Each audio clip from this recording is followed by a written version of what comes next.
Hi friends, welcome to our channel. Present మనం science and technology test సిరీస్లోని 8th వీడియోలో ఉన్నాం. ఓకే, అయితే ఈ టెస్ట్ సిరీస్లో మనం ఫస్ట్ వీడియోలో సైన్స్ అండ్ టెక్నాలజీకి సంబంధించిన ఇంట్రడక్షన్ పార్ట్ని డిస్కస్ చేయడం జరిగింది. And second to 4th video అంటే మొత్తం 3 వీడియోస్లో మనం space science in the world అంటే ప్రపంచవ్యాప్తంగా స్పేస్ సైన్స్ అనేది ఎలా ప్రారంభమై అండ్ ప్రజెంట్ ఏ స్థాయిలో ఏ దేశాలు ఎలా ఉన్నాయి అనే వాటి గురించి డిస్కస్ చేయడం జరిగింది. And 5th video to 7th video అంటే లాస్ట్ వీడియో వరకు మనం space science in the India అంటే భారతదేశంలో స్పేస్ సైన్స్ ఎప్పుడు మొదలైంది, ఎలా మొదలైంది, దాని ఫౌండర్స్ ఎవరు అండ్ ఇప్పుడు ఏ స్థాయిలో ఉంది అనే కాన్సెప్ట్స్ అన్నీ కూడా మనం 5th వీడియో నుండి డిస్కస్ చేయడం అనేది జరిగింది. అండ్ ఇక ఈ వీడియోలో అంటే ఈ 8th వీడియోలో కూడా మనం దీనికి కంటిన్యూషన్గానే స్పేస్ సైన్స్ ఇన్ ఇండియా కాన్సెప్ట్స్ని డిస్కస్ చేయబోతున్నాం.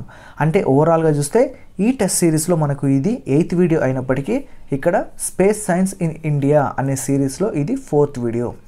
సో కాబట్టి ఫ్రెండ్స్, సైన్స్ అండ్ టెక్నాలజీకి సంబంధించిన ఈ టెస్ట్ సిరీస్ కాంపిటేటివ్ ఎగ్జామ్స్కి ప్రిపేర్ అవుతున్న ప్రతి ఒక్కరికి కూడా చాలా ఇంపార్టెంట్.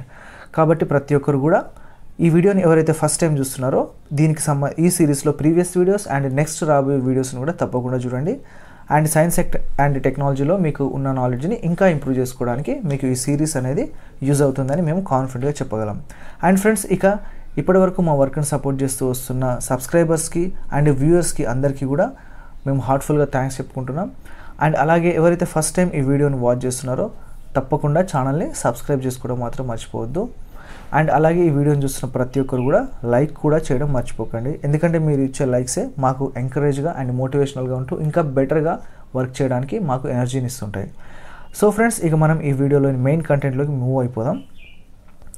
ఓకే, సో చూడండి, ప్రీవియస్గా మనం 7th వీడియోలో మనకు అసలు స్పేస్ సైన్స్కి సంబంధించిన అంటే 5th వీడియో నుండి స్టార్ట్ చేసామని చెప్పాక 5, 6 and 7. సో మనకు 1 by 1గా ఇక్కడ టాపిక్స్ అనేది నెక్స్ట్ టాపిక్ వైజ్గా మనం డిస్కస్ చేయడం అనేది చేశాం. కాబట్టి మీరు 5th వీడియో నుండి చూడండి, మీకు ఒక కంటిన్యూటీ అనేది అర్థమవుతుంది. సో మనం ఇప్పుడు డైరెక్ట్గా ఈ వీడియోలో మనం ఏంటంటే భారతదేశంలో చేసిన కొన్ని గొప్ప అద్భుతమైన ప్రయోగాలు ఇస్రో తరపున ఏం చేశారు అనే వాటి మీద ఈ వీడియో అనేది ఎక్కువ కాన్సన్ట్రేషన్ అనేది ఉంటుంది. సో ఇక్కడ దాంట్లో భాగంగా మనం చూస్తే చంద్రయాన్ 1. ఓకే, చంద్రయాన్ 1 ప్రోగ్రామ్ను మొదటగా ప్రకటించిన భారత ప్రధాని ఎవరు? సో చంద్రయాన్ 1, చంద్రయాన్ 2 కూడా అయిపోయింది అండ్ చంద్రయాన్ 3కి కూడా మన వాళ్ళు ప్లాన్ చేస్తున్నారు. ఓకే, సో అయితే చంద్రయాన్ 1 అంటే చంద్రుడి మీదకి మన వాళ్ళు ఒక ప్రయోగం చేశారు. సో ఆ ప్రయోగం చేయాలి అని మొదటిసారిగా భారతదేశానికి సంబంధించిన ఒక ప్రధాని ప్రకటించారు. ఆయన ఎవరు అనేది ఇక్కడ క్వశ్చన్.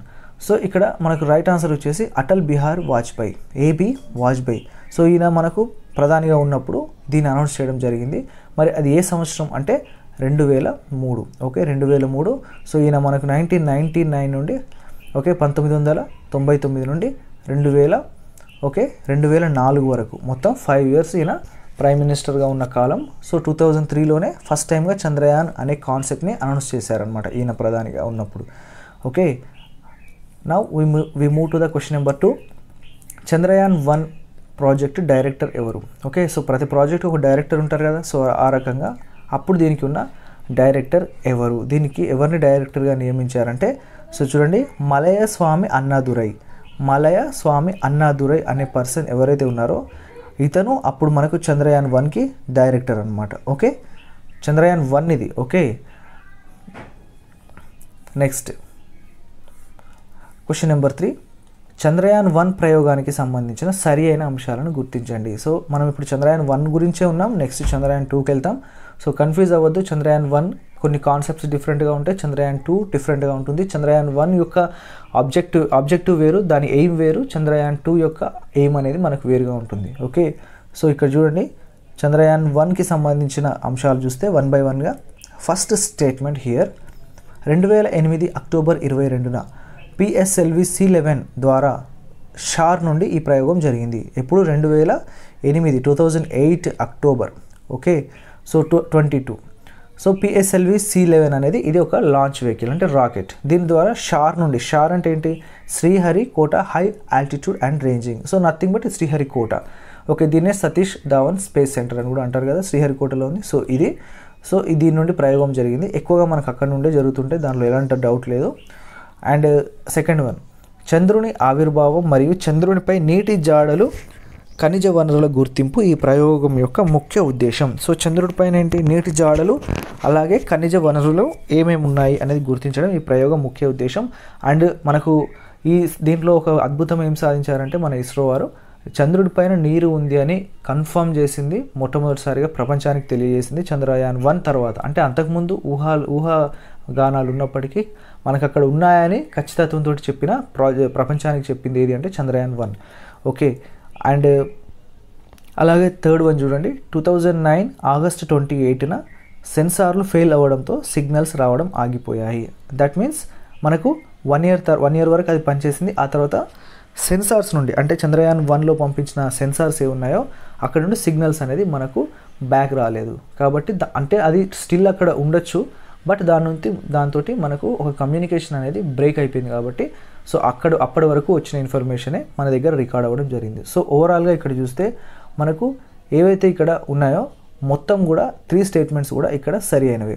అయితే ఈ 1 ఇయర్ 2008 అక్టోబర్ టు 2009 అక్టోబర్ వరకు పంపించిన ఈ మొత్తం కాలం చూస్తే మనకు ఏదైతే ఉందో ఈ కాలంలో ఇది చేసిన ప్రయోగంలో ఇది పంపించిన లక్ష్యంలో దాదాపు 60% పనిని పూర్తి చేసింది. అంటే మన వాళ్ళు ఏ టార్గెట్ కోసం అయితే పంపారో, ఏ లక్ష్యంతో అయితే పంపారో దాంట్లో 60% పనిని ఇది పూర్తి చేసింది. Okay, right. అండ్ ఇక మనం నెక్స్ట్ క్వశ్చన్ నెంబర్ 4. సీదా క్వశ్చన్ నెంబర్ 4, చంద్రయాన్ 1 యొక్క సిగ్నల్స్లను రిసీవ్ చేసుకున్న కేంద్రం ఏమిటి? సో మన భారత భూభాగంలో ఆ సిగ్నల్స్ని రిసీవ్ చేసుకోవడానికి ఒక యాంటీనా అనేది ఉంటుంది. సో ఆ యాంటీనా ఇవన్నీ మేనేజ్ చేయడానికి మన దగ్గర ఒక సెంటర్ అనేది ఉంటుంది. సో దాన్ని పేరు ఏమిటి అనేది ఇక్కడ మన క్వశ్చన్. సో ఇక్కడ దానికి సంబంధించిన ఆన్సర్ వచ్చేసి Indian deep space network. Indian deep space network అనేది మనకు బ్యాలాలు, సో నథింగ్ బట్ బెంగళూరు దగ్గరలో ఉన్న బ్యాలాలు అనే ఒక ప్రాంతం ఉంటుంది, అక్కడ ఇది ఉంటుంది అనమాట, Indian deep space network. So ఇక్కడ మనకు భారతదేశంలోనే వన్ ఆఫ్ ద కాదు అతిపెద్ద యాంటీనా ఎక్కడ ఉందంటే బ్యాలాలులోనే ఉంది. సో ఇక్కడ మనకు స్పేస్ నుండి వచ్చే ఇక్కడ మనకు సిగ్నల్స్ని, ఇలాంటి ప్రయోగాలకు సంబంధించిన సిగ్నల్స్ని రిసీవ్ చేసుకునే స్టేషన్ అంటే యాంటీనా ఉంటుంది.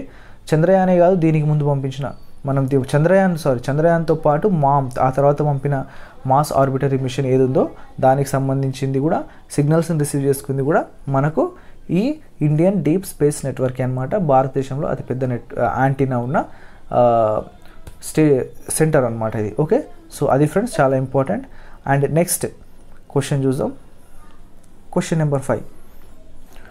ఇక్కడ చూడండి, చంద్రయాన్ 1లో ఏ దేశాలు ఎన్ని పేలోడ్స్లను పంపారో జతపరచండి. సో ఎన్ని పేలోడ్స్ అంటే మనకు తెలుసు, ఆల్రెడీ మనం ప్రీవియస్గా డిస్కస్ చేసాం.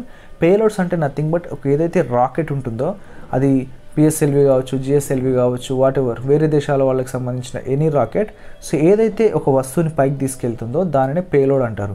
అది శాటిలైట్ అవ్వచ్చు, లేదా వ్యోమగాములు అవ్వచ్చు, ఓకే, లేదా మనకు బిగినింగ్లో పంపిన లైకా, చింపాంజీ లాంటి జంతువులు కావచ్చు, ఏదైనా స్పేస్లోకి ఏ వస్తువుని తీసుకెళ్తే దాన్నే పేలోడ్ అని అంటారు అనమాట. ఓకే, సో ఇక్కడ మనకు చంద్రయాన్ 1లో భాగంగా మన దేశం ప్రాజెక్ట్ అయినప్పటికీ వేరే దేశాల వాళ్ళు కూడా దీంట్లో పార్టిసిపేట్ చేసి వాళ్ళు కొన్ని పేలోడ్స్ని పంపడం జరిగింది. అయితే ఇక్కడ ఏ పేలోడ్స్లను ఏ దేశాలు పంపించడం అనేది ఇక్కడ మనకు మ్యాచ్ ద ఫాలోయింగ్ క్వశ్చన్. అయితే మొత్తంగా పంపింది అయితే 11.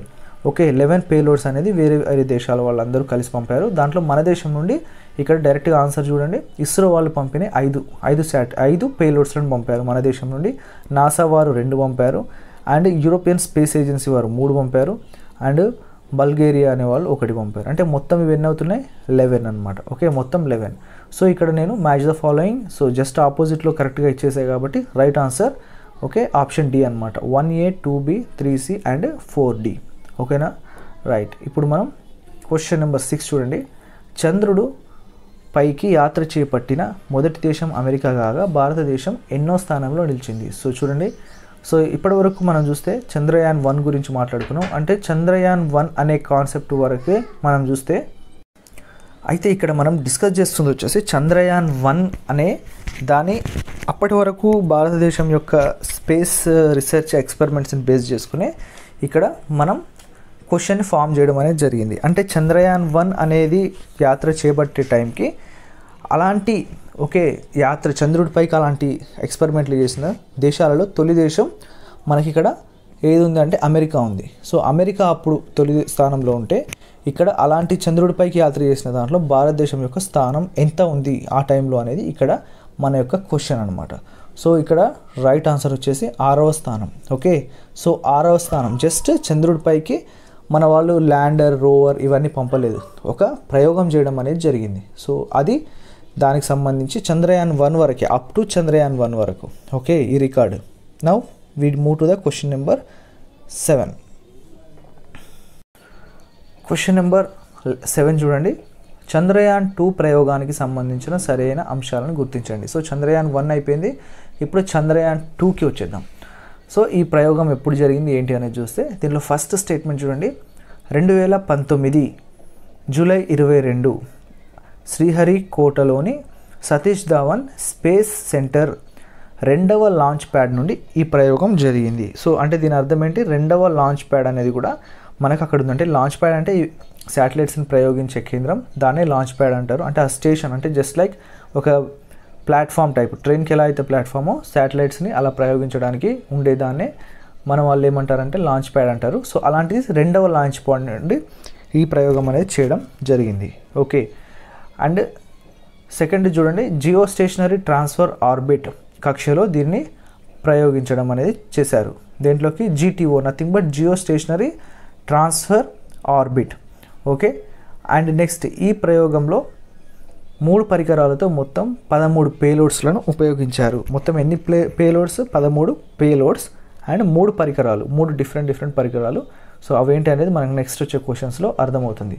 ఓకే, సో ఇది ఇక్కడ ఇచ్చిన ఏవైతే ఇక్కడ మనకు ఉందో, ఇక్కడ జియో స్టేషనరీ ట్రాన్స్ఫర్ ఆర్బిట్ అంటే 36,000 కిలోమీటర్స్ ఏదైతే ఉంటుందో దానికి మించి ఏదైతే పైన ఉంటుందో దాన్ని మనం ఆర్బిట్ అనేది అంటాం. అంటే మన భూమి కక్షలు దాటి చంద్రుడి కక్షలోకి వెళ్ళాలి కాబట్టి దీన్ని జియో స్టేషనరీ ట్రాన్స్ఫర్ ఆర్బిట్ అంటారు అనమాట. అంటే మన భూకక్ష పరిధి దాటి చంద్రుడి కక్షలోకి వెళ్ళాలి, అందుకే 36,000 కిలోమీటర్స్ దాటి వెళ్ళడాన్ని ఆ కక్షను జియో స్టేషనరీ ట్రాన్స్ఫర్ ఆర్బిట్ అంటారు. ఓకే, సో ఇక్కడ ఇచ్చిన 3 స్టేట్మెంట్స్ ఏవి ఉన్నాయో అవి 3 కూడా సరి అయినవే, కాబట్టి option D is the right answer. Now we move to the question number 8. Chandrayaan 2 ప్రయోగించిన రాకెట్ GSLV Mark 3 M1కు గల ఇతర పేర్లు ఏమిటి? సో దీన్ని తీసుకెళ్లిన చంద్రయాన్ 2 ఏదైతే 3 పరికరాలు ఉన్నాయని చెప్పాం కదా, సో ఈ మొత్తానికి ఈ ప్రాజెక్టుని పైకి తీసుకెళ్లడంలో ఏదైతే GSLV Mark 3 M1, సో ఇవి కూడా చాలా ఇంపార్టెంట్, మనకి ఏ రాకెట్ ద్వారా వెళ్ళింది అని కూడా అడుగుతారు.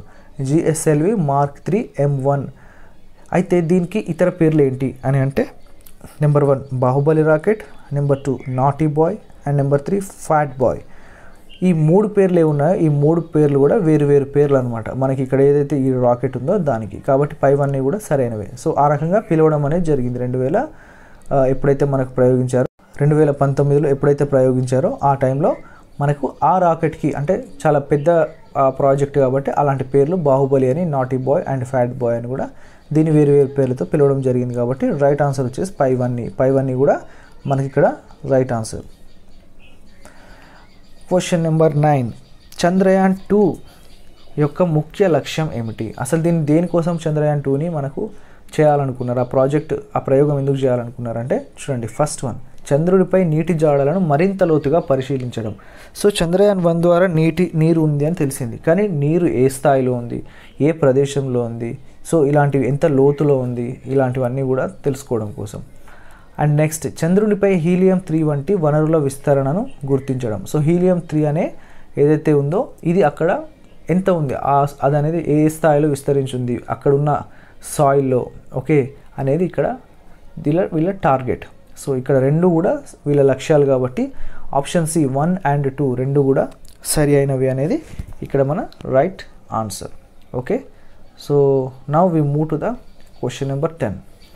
చంద్రయాన్ 2లో పంపిన 3 పరికరాలలో ఒకటైన ఆర్బిటర్ గురించి క్రింద ఇవ్వబడిన సరైన అంశాలను గుర్తించండి.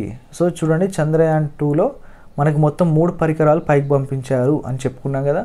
సో దాంట్లో ఫస్ట్ వన్ వచ్చేసి ఆర్బిటర్. సో ఆర్బిటర్ అనేది ఒకటి, అండ్ తర్వాత ల్యాండర్, ఓకే ల్యాండర్, అండ్ ఆ తర్వాత rover, okay rover. So orbiter అనేది అక్కడ చంద్రుడి కక్ష చుట్టూ, చంద్రుడి ఉపరితలంలో అంటే పైన ఎలాగైతే మన భూమి చుట్టూ ఇప్పుడు శాటిలైట్స్ తిరుగుతున్నాయో అలా ఈ ఆర్బిట్లో చంద్రుడి చుట్టూ ఉన్న ఒక ఆర్బిట్లో తిరగడానికి కోసం పంపించింది ఆర్బిటర్. అండ్ ఈ ఆర్బిటర్ నుండి విడిపోయి చంద్రుడి పైన ల్యాండ్ అయ్యేదే ల్యాండర్. ఈ ల్యాండర్లో నుంచి ఒక రోబోటిక్ టెక్నాలజీతో డెవలప్ చేసిన ఒక చిన్న వెహికల్ అనేది బయటకు వచ్చి అక్కడ కొన్ని రోజులు అక్కడ దాని ఉపరితలం పైన చంద్రుడి నేలపైన తిరిగి అక్కడ ఉన్న వాటిని మనకు ఇన్ఫర్మేషన్ ఇక్కడికి పంపించడం కోసం రోవర్ను ఈ 3 కలిపి మనకు చంద్రయాన్ 2లో పంపించడం జరిగింది. సో దాంట్లో ఇప్పుడు మనం ఆర్బిటర్ గురించి డిస్కస్ చేస్తున్నాం. సో ఆర్బిటర్ గురించి చూస్తే దీనిలో పంపిన పేలోడ్స్ 8. సో మొత్తం మనం 13 పేలోడ్స్ అని చెప్పుకున్నాం కదా. సో దీంట్లో పేలోడ్స్ ఎన్ని ఆర్బిటర్లో 8. ఓకే. అండ్ అలాగే 2389 కిలోల బరువు కలిగిన ఈ ఆర్బిటర్ 7 సంవత్సరాల పాటు చంద్రుడి చుట్టూ గల ఉపరితలాన్ని స్కాన్ చేస్తుంది. సో చంద్రుడు అనుకోండి, ఇది మూన్. సో మూన్ చుట్టూ ఇది తిరుగుతూనే ఉంటుంది ఆర్బిట్ ఒక కక్షలో. సో ఈ ఆర్బిటర్ అనేది సో దీని లైఫ్ ఎంత 7 సంవత్సరాల పాటు అలా తిరుగుతూ మనకు ఇక్కడికి ఇన్ఫర్మేషన్ పాస్ చేయడం అనేది దీని యొక్క లక్ష్యం. దీని బరువు కూడా 2389. సో ఇది ఇక్కడ ఆర్బిటర్కి సంబంధించిన ఏవైతే 2 పాయింట్స్ ఉన్నాయో ఈ 2 కూడా సరి అయినవే. కాబట్టి మనకు option C must be the right answer. Okay. Now we move to the question number 11. Chandrayaan 2లో భాగమైన రోవర్కు ఏమని పేరు పెట్టారు? రోవర్.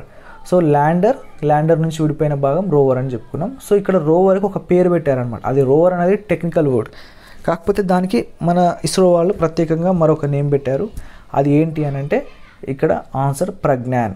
సో ప్రజ్ఞాన్ అంటే ఇక్కడ మనకు ప్రజ్ఞానం అంటే జ్ఞానం, నథింగ్ బట్, లేదా బుద్ధి, ఇంటెలిజెన్స్. సో ఇలా సో రోవర్ అనేది చెప్పే ఒక రోబోటిక్ డివైస్ అని, సో రోబోటిక్ వెహికల్ అని. సో అది అక్కడ కొన్ని రోజులు నియర్లీ 14 days వరకు దాన్ని అక్కడ తిరుగుతూ మనకు అక్కడ ఇన్ఫర్మేషన్ పాస్ చేయడం కోసం సో ఒక ఇంటెలిజెన్స్ వ్యవస్థను పంపారు కాబట్టి దానికి ప్రజ్ఞాన్ అని పేరు పెట్టడం అనేది జరిగింది. Okay. Now question number 12. Chandrayaan 2లో భాగమైన రోవర్కు సంబంధించిన సరైన అంశాలను గుర్తించండి. సో అగైన్ రోవర్కి ప్రజ్ఞాన్ అని పేరు పెట్టారు. మరి ఇప్పుడు రోవర్కి సంబంధించిన ఫ్యూ ఇక్కడ ఇంపార్టెంట్ స్టేట్మెంట్స్ ఉన్నాయి. So which is right and wrong అనేది మనం ఐడెంటిఫై చేద్దాం. దీనిలో ఫస్ట్ వన్ చూడండి, ఇది 6 చక్రాలను కలిగి ఉన్న ఒక రోబోటిక్ వాహనం. ఇంతకుముందే మీకు చెప్పా ఇది ఒక రోబోటిక్ వెహికల్. సో దీనికి 6 చక్రాలు ఉంటాయంట. సో ఓకే 6 ఉంటాయి మొత్తం. ఇది చంద్రుని ఉపరితలంపై తిరగడానికి నిర్మాణం చేసిన ఒక రోబోట్. ఓకే, అది కూడా మనకు తెలిసిపోయింది, ఇంతకుముందే క్వశ్చన్లో డిస్కస్ చేసాం. అండ్ ఇది 27 కిలోల బరువు ఉండి 14 రోజుల పాటు జీవిత కాలాన్ని కలిగి ఉండేలా నిర్మించారు. సో ఇది ల్యాండర్ నుంచి సపరేట్ అయ్యి 14 days అక్కడ చంద్రుడి పైన తిరుగుతూ మనకు ఇక్కడికి ఇన్ఫర్మేషన్ పంపిస్తుంది. దాని లైఫ్ టైం ఎంత 14 days. Okay right. ఇది మోస్ట్ ఇంపార్టెంట్ అన్నింట్లో, అన్ని 3 పరికరాల్లో ఏవైతే 3 ఇక్కడ నుంచి పంపించిన మనకు డిఫరెంట్ ఏవైతే ఉన్నాయో వాటిలో ఇది most important. And next question number ఇక్కడ 3 స్టేట్మెంట్స్ సరైనవే కాబట్టి రైట్ ఆన్సర్ మనకు డి అవుతుంది. ఓకే, ఏమవుతుంది రైట్ ఆన్సర్ అనేది ఆప్షన్ డి అవుతుంది. All the above statements are right. Now question number 13. Chandrayaan 2లో భాగమైన ల్యాండర్కి సంబంధించిన సరైన అంశాలను గుర్తించండి. ఇప్పుడు ల్యాండర్, సో ల్యాండర్ ఫస్ట్ మనకు ఆర్బిటర్, తర్వాత ల్యాండర్, తర్వాత రోవర్. సో సీక్వెన్స్ అటు ఇటు అయినా you don't confuse. Orbiter, lander, తర్వాత రోవర్. దీని నుంచి ఇది విడిపోతుంది, దీని నుంచి ఇది విడిపోతుంది. Okay right. ఇప్పుడు మనకు ల్యాండర్ గురించి చూసుకుంటే విక్రమ్ సారాభాయ్కి గుర్తుగా దీనికి విక్రమ్ అని పేరు పెట్టారు. ఓకే, విక్రమ్ సారాభాయ్ గారు ఎవరైతే మనకు ఉన్నారో ఇస్రో చైర్మన్గా, ఆయన పేరు మీదుగా ఆయన గుర్తుగా దీనికి ఆ పేరు పెట్టారనమాట ల్యాండర్కి. ఓకే, సో అలాగే నెక్స్ట్ స్టేట్మెంట్ చూడండి, మొత్తం దీని వెయిట్ 1471 కిలోల బరువు ఉన్న ఈ ల్యాండర్ 14 రోజుల జీవితకాలంతో చంద్రుని ఉపరితలంపై ల్యాండింగ్ అయ్యేలా నిర్మించారు. సో ఇది కూడా 14 days దీని లైఫ్ టైం. సో ఇది కూడా ల్యాండింగ్ అవ్వడం చెప్పా కదా ఇంతకుముందుకి, ఇది ల్యాండ్ అవ్వడం కోసం.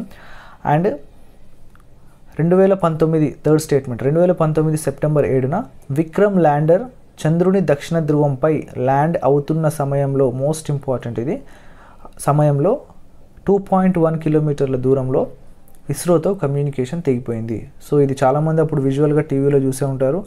దీన్ని లైవ్లో చూడడానికి ప్రైమ్ మినిస్టర్ మోడీ గారు కూడా వెళ్ళారు ఇస్రో ఏరియాకి, ఏదైతే కాన్ఫరెన్స్ దాన్ని చూసే ఈ ప్రయోగాన్ని సైంటిస్టులు అందరు ఎక్కడ ఉంటారో మనకు అక్కడికి వెళ్ళడం జరిగింది.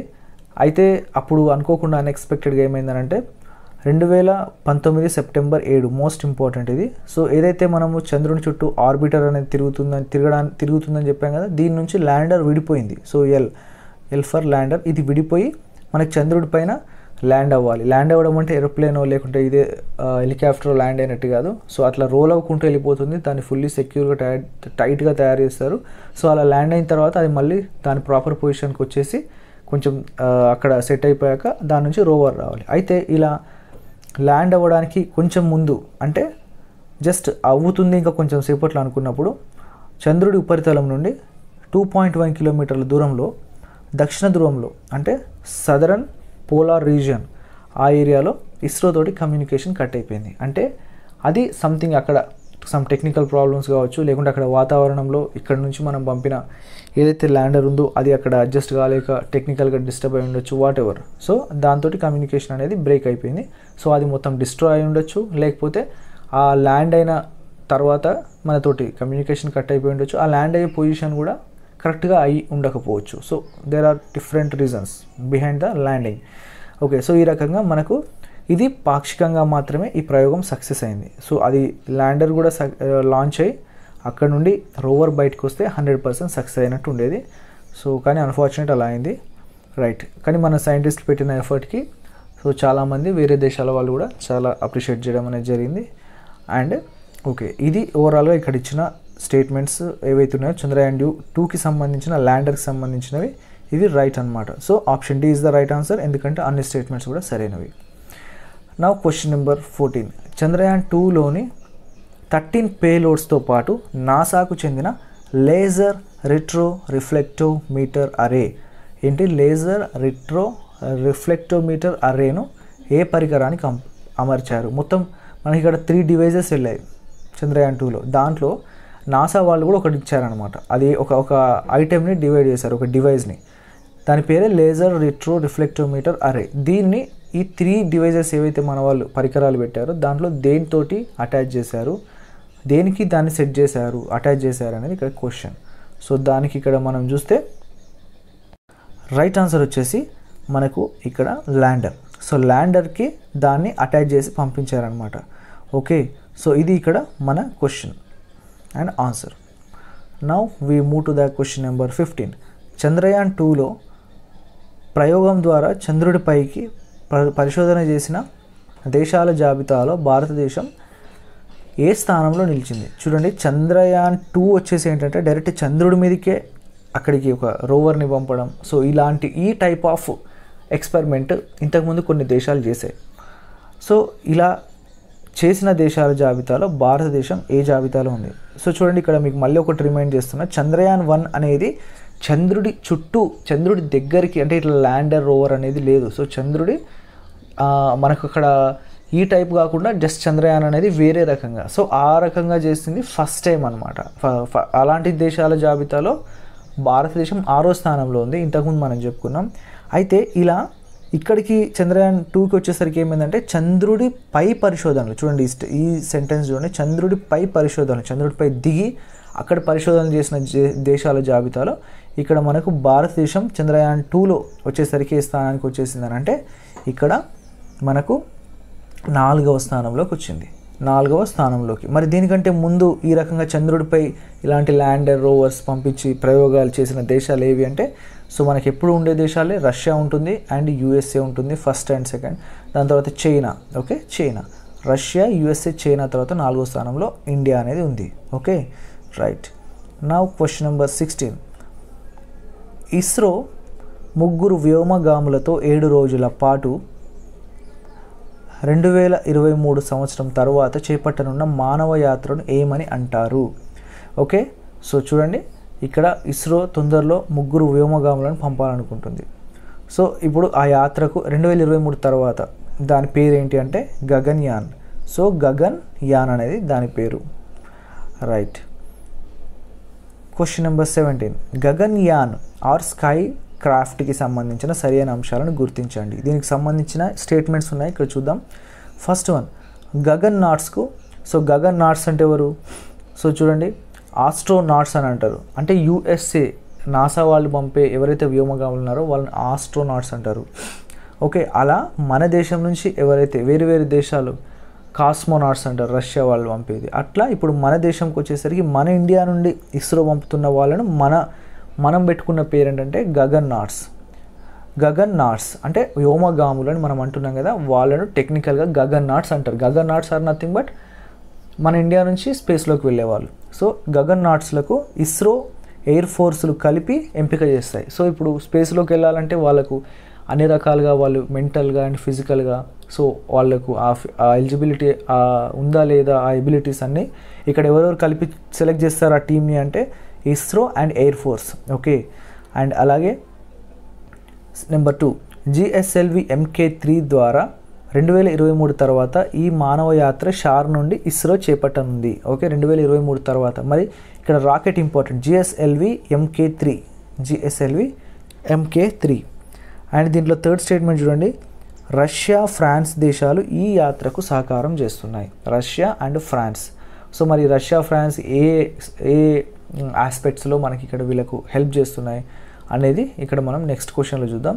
అండ్ ఇక్కడ ఇస్రో ఓకే, మరి ఎయిర్ ఫోర్స్ ఎందుకు ఇక్కడ దీంట్లో కలిసి ఎంపిక చేస్తుందంటే స్పేస్లోకి వెళ్ళే వాళ్ళు దాన్ని ఆపరేట్ చేయడం అవన్నీ కూడా ఆల్రెడీ ఏరోప్లేన్స్లో టెక్నికల్గా హై నాలెడ్జ్ ఉన్న వాళ్ళే ఇక్కడ కూడా చేయగలుగుతారనమాట. ఒక టెక్నికల్గా ఈ స్పేస్ క్రాఫ్ట్స్ డ్రైవింగ్ అనేది లేకుండా కొత్త పర్సన్కి అక్కడికి పంపించడం అనేది అది టెక్నికల్గా నాలెడ్జ్ అనేది ఇవ్వడం చాలా కష్టం. కాబట్టి ఆల్రెడీ ఎయిర్ ఫోర్స్లో ఉన్న వాళ్ళను సెలెక్ట్ చేస్తారనమాట. సో అందుకే ఇక్కడ ఇస్రో అండ్ ఎయిర్ ఫోర్స్ కలిసి సెలెక్ట్ చేస్తున్నాయి. అండ్ అలాగే ఇక్కడ అన్ని స్టేట్మెంట్స్ కూడా సరి అయినవే కాబట్టి option C is the right answer. Now we move to the question number 18. Gaganyaan 7 రోజుల మానవ యాత్రను ఇస్రో ఏ ఆర్బిట్లో చేపట్టనుంది. సో ఇక్కడ మీకు ఒకటి అర్థమవుతుండాలి ఇప్పటికే, గగన్యాన్ అనేది 7 రోజుల యాత్ర. ఎన్ని రోజుల యాత్ర? 7 days యాత్ర. మరి ఇది ఏ ఆర్బిట్లో వీళ్ళు ప్రవేశపెట్టనున్నారు అని అంటే ఇది లోవర్ ఎర్త్ ఆర్బిట్. ఓకే, మన భూమి నుండి lower earth orbit, medium, geostationary orbit, geostationary transfer orbit ఇలాంటివన్నీ ఉంటాయి పైకి వెళ్ళి డిస్టెన్స్ని బట్టి. సో 800 to 900 ఏదైతే ఉంటుందో దాన్ని మనం లోవర్ ఎర్త్ ఆర్బిట్ అంటాం, లేదా సన్ సింక్రోనస్ ఆర్బిట్ అని అంటాం. సో మనకు ఈలోపే మనకు ఇంటర్నేషనల్ స్పేస్ స్టేషన్ కూడా ఉంటుంది 400 kilometers ఎత్తులోనే. సో మన వాళ్ళు అక్కడికి కూడా వెళ్తారనమాట. ఓకే, సో ISS కూడా వెళ్ళి వస్తారు అండ్ స్పేస్ ద్వారా వెళ్తారుగా. అంటే ఫస్ట్ టైం మన భారతదేశం నుండి మన దేశం అంటే ఇస్రో పంపిస్తున్న వ్యోమగాములు కాబట్టి దీనికి ఇంత ఇంపార్టెన్స్. రాబోయే ప్రతి కాంపిటేటివ్ ఎగ్జామ్ కూడా చాలా important. Okay, so right answer is lower earth orbit. And 19th question చూడండి, గగన్యాన్కి సంబంధించిన సరైన అంశాలను గుర్తించండి. Okay right. First one, 2021 April 15న ఇస్రోతో జరిగిన ఒప్పందం ప్రకారం గగన్ నాట్స్లకు అంతరిక్ష వైద్యశాస్త్రంలో నైపుణ్య శిక్షణను ఫ్రాన్స్ అంతరిక్ష సంస్థ అందించనుంది. ఎవరు చూడండి, ఇక్కడ ఇంతకుముందు మనం చెప్పుకున్నాం ఫ్రాన్స్ అండ్ రష్యా సహకారం చేస్తున్నాయని. సో మరి దీంట్లో ఎవరైతే గగన్ నాట్స్ వ్యోమగాములు మన ఇస్రో పంపిస్తుందో వాళ్ళకు వైద్యశాస్త్రంలో నైపుణ్య శిక్షణ ఇస్తుంది ఫ్రాన్స్. అంతే కదా, అక్కడికి వెళ్ళేటప్పుడు వైద్యం అంటే హెల్త్ అవన్నీ కూడా ఎలా వాళ్ళు అక్కడ ఆ జర్నీలో ఎలాంటి ఫుడ్ తినాలి, మనలాంటివి తినకూడదు కదా, కంప్లీట్గా వేరే కైండ్ ఆఫ్ వాళ్ళ లైఫ్ ఉంటుంది, లివింగ్లోకి వెళ్ళిపోతున్నారు, ఆ స్పేస్లోకి వెళ్తున్నారు. కాబట్టి దాన్ని బట్టి ఆరోగ్యానికి సంబంధించిన అందుకే అంతరిక్ష వైద్యశాస్త్రం దాంట్లో వీళ్ళకి శిక్షణ ఇస్తారు. అండ్ రష్యాలోని Yuri Gagarin cosmonauts cosmonaut training సెంటర్లో గగన్ నాట్స్కు శిక్షణ అందిస్తుంది. సో రష్యా ఏం చేస్తుందంటే మన వాళ్ళకు ట్రైనింగ్ ఇస్తుంది, సో టెక్నికల్గా ట్రైనింగ్ ఇస్తుంది. ఓకే, సో రెండు కూడా సరైనవే కాబట్టి ఇక్కడ రైట్ ఆన్సర్ మనకు 1 and 2 C is the right answer. Okay, now we move to the question number 20. Now we see the question number 20. చూడండి, గగన్యాన్ యాత్రలో గగన్ నాట్స్తో పాటు వెళ్ళి వారికి పర్యావరణ పరిరక్షణకు సంబంధించిన సమాచారాన్ని అందించేందుకు ఇస్రో రూపొందించిన మహిళా రూపం కలిగిన హ్యూమనాయిడ్ రోబో ఏమిటి? సో ఇక్కడ ఏంటంటే గగన్యాన్ యాత్రలో భాగంగా గగన్ నాట్స్ అంటే మన వ్యోమగాములతో పాటు ఒక రోబోట్ని కూడా పంపుతున్నారు. అంటే హ్యూమనాయిడ్ రోబో అంటే మనిషి రూపం కలిగిన రోబోని. అయితే అది మహిళా రూపంలో ఉంటుంది, ఉమెన్ ఫేస్, దాని ఫేస్ కట్తో ఉంటుంది. ఓకే, ఇక్కడ వరకు బాగానే ఉంది. అయితే దానికి ఒక పేరు పెట్టారంట మన వాళ్ళు. ఆ పేరు ఏంటి అనేది ఇక్కడ క్వశ్చన్. సో దానికి పెట్టిన పేరు వచ్చేసి వ్యోమమిత్ర. వ్యోమమిత్ర. సో దాన్ని నథింగ్ బట్ ఏమంటారు ఇంగ్లీష్లో అంటే space friend. Okay, space friend అనమాట. దీన్ని వ్యోమమిత్ర అని ఇస్రో వాళ్ళు దీనికి పేరు పెట్టారు. సో ఇది వీళ్ళకు పర్యావరణ పరిరక్షణకు సంబంధించిన సమాచారాన్ని ఇస్తుంది. సో పర్యావరణానికి సంబంధించిన వాళ్ళు జర్నీలో ఉన్నప్పుడు వాళ్ళకు సహకరిస్తుంది. Okay, right. Now we move to the question number 21. Gaganyaan కోసం హై ట్రస్ట్ వికాస్ ఇంజన్ అర్హత పరీక్షను మహేంద్రగిరిలోని ఇస్రో ప్రొపల్షన్ కాంప్లెక్స్లో ఏ రోజున నిర్వహించారు? సో గగన్యాన్ ఇది చాలా ప్రెస్టీజియస్ అండ్ చాలా కాస్ట్లీ ప్రాజెక్ట్ కాబట్టి వీళ్ళని క్యారీ చేసి, అంటే మన గగన్నాట్స్, మన దేశపు వ్యోమగాములను తీసుకెళ్ళడానికి ఒక చాలా మంచి, మనం ఇంతకుముందే చెప్పుకున్నాం, చాలా హెవీ ప్రాజెక్ట్ కాబట్టి దానికి సంబంధించి ఇక్కడ రాకెట్ ఏదైతే వెళ్తుందో దాంట్లో ఉండే ఇంజన్ కూడా చాలా స్ట్రాంగ్గా ఉండాలి. మరి ఇలాంటి ఇంజన్స్ని మన దగ్గర టెస్ట్ చేసే ఒకటి ఏరియా ఉంది, అంటే ఒక సెంటర్ ఉంది ఇస్రోలో ఉన్న చాలా దాని బ్రాంచెస్లో ఒక అలాంటి బ్రాంచ్ ఉంది. దాని పేరే ఇస్రో ప్రొపల్షన్ కాంప్లెక్స్. ఇది ఎక్కడ ఉంది అంటే మహేంద్రగిరి. సో దీనికి సంబంధించిన క్వశ్చన్స్ మనం ఆల్రెడీ డిస్కస్ చేయడం జరిగింది, అందుకే నేను డైరెక్ట్గా మహేంద్రగిరి అని చెప్పేస్తున్నా. సో ప్రీవియస్ వీడియోస్లో చూస్తే మీకు ఈ క్వశ్చన్స్ ఆల్రెడీ రిపీట్ అయినట్టుగా అది ఎక్కడ ఉంది అనే క్వశ్చన్ ఉంటుంది. సో మహేంద్రగిరి నుండి దీని పరీక్ష అనేది చేయడం జరిగింది. మరి అది ఏ రోజున అనేది ఇక్కడ క్వశ్చన్. సో అది ఏ రోజున అంటే మనకు ఈ సంవత్సరమే, ఎప్పుడు అంటే January 20, 2022 January 20న దాన్ని పరీక్షించారనమాట మహేంద్రగిరి కొండల్లో. Okay, now we move to the question number 22. Gaganyaan ప్రాజెక్ట్లో పాల్గొంటున్న వివిధ సంస్థల పాత్రలకు సంబంధించిన అంశాలను గుర్తించండి, జతపరచండి. సో ఇక్కడ చూడండి, మన భారతదేశం నుండి ఈ ప్రాజెక్ట్ కోసం కొన్ని ఏవైతే సంస్థలు, గవర్నమెంట్ ఆర్గనైజేషన్స్ కొన్ని దానికోసం పనిచేస్తున్నాయి, కాంట్రిబ్యూట్ చేస్తున్నాయి వాళ్ళ వంతుగా. సో వాటి యొక్క మెయిన్ పని ఏంటి అనేది ఇక్కడ మనం జతపరచాలి. ఓకే, సో ఇక్కడ చూస్తే first one HAL, Hindustan aeronautical limited. Okay, so వీళ్ళు ఏం చేస్తున్నారు దీంట్లో అంటే, సో క్రూ మాడ్యూల్ తయారీ అంటే దీని అర్థం ఏంటి? క్రూ, ముగ్గురు వ్యోమగాములు వెళ్తున్నారు కదా, అంటే గగన్నాట్స్, వాళ్ళు ఏదైతే ఒక పర్టికులర్ వాళ్ళకు రూమ్ టైప్లో వాళ్ళు వెళ్ళే ఒక మాడ్యూల్, ఒక క్యాబిన్ ఉంటుందో దాన్ని తయారు చేస్తుంది అనమాట. ఏది? HAL అంటే Hindustan aeronautical limited. And next DRDO. మరి DRDO ఏం చేస్తుంది? మానవ కేంద్రిత వ్యవస్థ మరియు సాంకేతికత. మన డిఫెన్స్ రీసెర్చ్ డెవలప్మెంట్ ఆర్గనైజేషన్ వాళ్ళు ఏం చేస్తున్నారంటే, సో వీళ్ళకి సంబంధించిన టెక్నికల్ మనిషి స్పేస్లోకి వెళ్ళినప్పుడు టెక్నికల్గా ఎలాంటి ఆపరేటింగ్ చేయాలో వాటికి సంబంధించిన వాటిని ఆ సాంకేతికతను అందిస్తుంది. And next DRDO, HAL and ISRO ఈ మూడు కలిసి ఇంకొక పని చేస్తున్నాయి, ఏంటంటే గగన్యాన్ నిర్మాణం. సో అసలు గగన్యాన్ అనే ప్రాజెక్ట్ నిర్మాణం ఎవరి ద్వారా జరుగుతుందంటే DRDO, HAL అండ్ ఇస్రో ఈ మూడు కలిసి. ఇది కూడా అడగచ్చు మీకు క్వశ్చన్. గగన్యాన్ నిర్మాణంలో పాల్గొంటున్న ముఖ్యమైన సంస్థలు అంటే DRDO, HAL అండ్ ఇస్రో, వీళ్ళు ముగ్గురు వల్లనే అవుతుంది అనమాట. అండ్ దాంట్లో మళ్ళీ ఇండివిజువల్గా HAL పని ఏంటి, DRDO పని ఏంటి అనేది మనం చూసాం. ఇస్రో అనేది పైకి లాంచ్ చేస్తుంది. అండ్ ఫోర్త్ వన్ లాస్ట్ చూడండి, DFRL అంటే ఇది ఏంటంటే డిఫెన్స్ ఫుడ్ రీసెర్చ్ ల్యాబ్. ఇది మైసూర్లో ఉంటుంది. సో వీళ్ళు ఏం చేస్తున్నారంటే గగన్నాట్స్కి అవసరమైన ఆహారం తయారు చేస్తున్నారు, అంతే కదా. స్పెషల్ వాళ్ళకు ఆ యాత్ర మొత్తం వెళ్ళే ముందు, వెళ్ళేటప్పుడు, మళ్ళీ రిటర్న్ వచ్చాక వాళ్ళు కొన్ని రోజుల వరకు వాళ్ళు కంప్లీట్గా వేరే ఫుడ్కి అనేది వెళ్ళిపోవాలి. దానికి సంబంధించిన ఎలాంటి ఫుడ్ ఏంటి, వాళ్ళకి ఏంటి అనేది ఇక్కడ DFRL defence food research laboratory వాళ్ళు ఇక్కడ మైసూర్లో ఉంటుంది. వాళ్ళు దీనిపైన పరిశోధనలు చేసి, అంటే వాళ్ళు దానికి సంబంధించిన సహకారం అందిస్తున్నారు. సో ఇది ఓవరాల్గా దీనికి సంబంధించిన రైట్ ఆన్సర్స్ మనకి ఇక్కడ ఆప్షన్ సిలో ఇక్కడ మీకు కనిపిస్తాయి. ఆప్షన్ సిలో రైట్ ఇక్కడ మ్యాచ్ ద ఫాలోయింగ్ అనేది ఉంటుంది. మీరు పాజ్ చేసి ఒకసారి చూసుకోవచ్చు. And now we move to the question number 23. వాతావరణంలోని గాలిని ఆక్సిడైజర్గా ఉపయోగించుకొని రాకెట్లోని హైడ్రోజన్ ఇంధనాన్ని మండించి అనేక రాకెట్ లాంచులు చేపట్టేందుకు ఉపయోగపడే స్క్రామ్జెట్ ఇంజన్తో ఇస్రో 1998లో ప్రకటించిన ప్రాజెక్టు పేరేమిటి? సో ఇప్పటి వరకు చంద్రయాన్ 2 అయిపోయిందండి. చంద్రయాన్ 2 వరకు సంబంధించిన క్వశ్చన్స్ అనేది మనం చూడడం జరిగింది. అయితే ఇది వేరే క్వశ్చన్, దానికి సంబంధం లేదు. చూడండి, ఒకేసారి హైడ్రోజన్ ఇంధనాన్ని వాడుకొని గాలిని ఆక్సిడైజర్గా అంటే ఒక ఇంధనాన్ని మండించడానికి కావాల్సిందే ఆక్సిడైజర్. సో గాలిని ఆక్సిడైజర్గా ఉపయోగించుకొని రాకెట్లోని హైడ్రోజన్ ఇంధనాన్ని మండించి అనేక రాకెట్లు అంటే ఇప్పుడు ప్రతిసారి మనం ఒక శాటిలైట్ని పంపించాల్సినప్పుడల్లా ఒక స్పెషల్ రాకెట్ని దానికోసం యూజ్ చేయడం, అది దానితోటే దాని ఖర్చు అంతా దానికే అయిపోతుంది. అలా కాకుండా రిపీటెడ్గా మనం యూజ్ చేసుకోవడానికి అంటే మళ్ళీ అనేక సార్లు రాకెట్ లాంచ్లు చేపట్టేందుకు ఉపయోగించే స్క్రామ్ జెట్ ఇంజన్తో ఇస్రో 1998లో ఇక్కడ ఒక ప్రాజెక్ట్ చేపట్టింది. ఓకే, సో దాని పేరు ఏంటనేది ఇక్కడ మనకు అడుగుతున్న క్వశ్చన్. సో దాని పేరు ఏంటంటే అవతార్ అని దానికి పేరు పెట్టారనమాట. మరి అవతార్ అంటే ఏంటి అంటే, సో చూడండి, మనకు ఏరోబిక్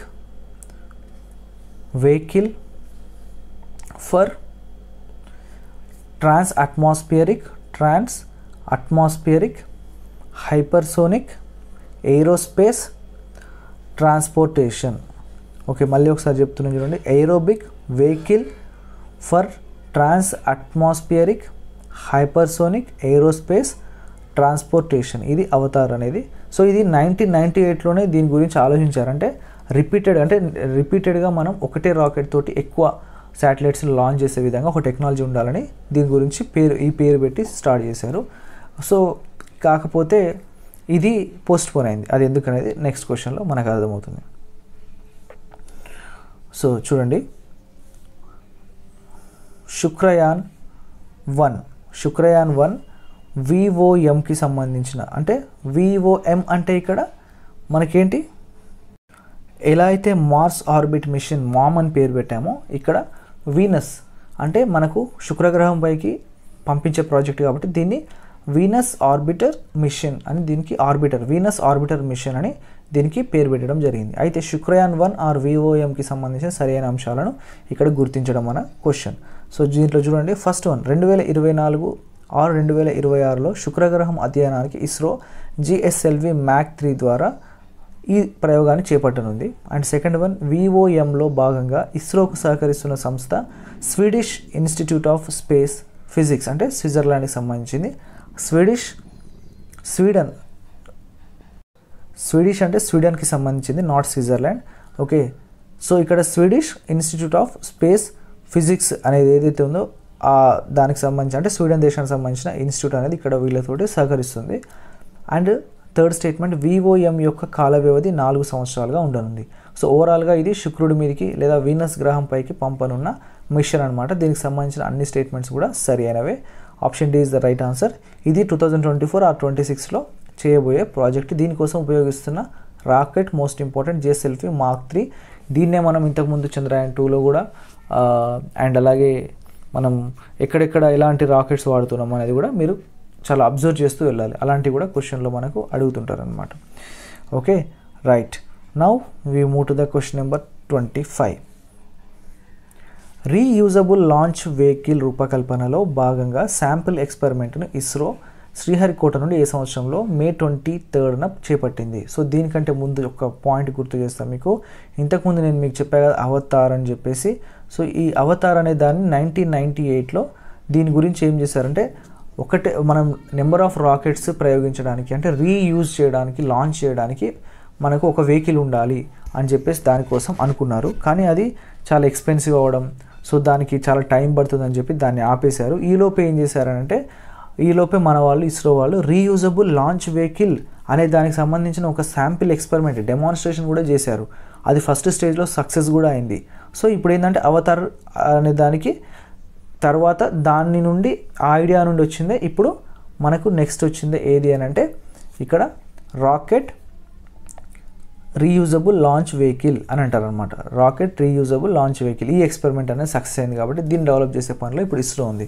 సో ఓవరాల్గా ఇది ఏ రోజున అంటే May 23న దీని ఎక్స్పెరిమెంట్ చేయడం జరిగింది. మరి ఇది ఏ సంవత్సరం అనేది ఇక్కడ చూస్తే మనకు రైట్ ఆన్సర్ వచ్చేసి 2016లో చేశారు. దీన్ని ఇప్పుడు సక్సెస్ ఇంకా టెక్నాలజీ డెవలప్ చేసి ఇలాంటివి ఇంకా మనకు ముందు అందుబాటులో వచ్చేలా చేయాలనుకుంటున్నారు. ఇప్పటి వరకు ఇలాంటి టెక్నాలజీ కలిగి ఉన్న దేశాలు వచ్చేసి USA అండ్ రష్యా మాత్రమే ఇలాంటి రీయూజబుల్ లాంచ్ వెహికల్స్కి సంబంధించిన వెహికల్స్ అనేవి ఉన్నాయి.